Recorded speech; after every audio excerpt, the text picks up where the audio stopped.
ਨੇ ਪਹਾੜਾਂ ਦੇ ਵਿੱਚ ਦੂਰ ਕਿਤੇ ਜਿਵੇਂ ਟੱਲ ਖੜਕਦੇ ਦੇਖੇ ਤੇਰੇ ਨੈਣਾਂ ਦੀ ਲੋ ਮੂਰੇ ਪਰਿੰਦੇ ਤੜਫਦੇ ਦੇਖੇ ਨਗੀਨੇ ਲਿਸ਼ਕਦੇ ਦੇਖੇ ਮੈਂ ਕਿਸੇ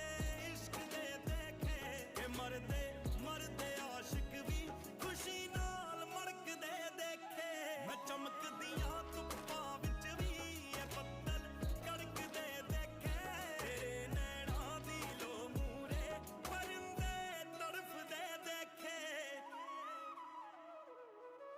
ਕਿਉਂ ਅਕਸਰ ਪਿਆਰ ਨੂੰ ਅੜਿਆ ਭੁਲੇਖਾ ਸਮਝਦੇ ਲੋਕੀ ਜੋ ਟੱਪੀ ਜਾ ਨਹੀਂ ਸਕਦੀ ਉਹ ਰੇਖਾ ਸਮਝਦੇ ਲੋਕੀ ਕਿ ਪਰਦੇ ਲਾ ਕੇ ਪਾਉਣਾ ਦੇ ਨਿੱਕਾ ਜਿਹਾ ਦਰ ਬਣਾ ਲਾਂਗੇ ਜ਼ਮੀਨਾਂ ਤੰਗ ਲੱਗੀਆਂ ਜੇ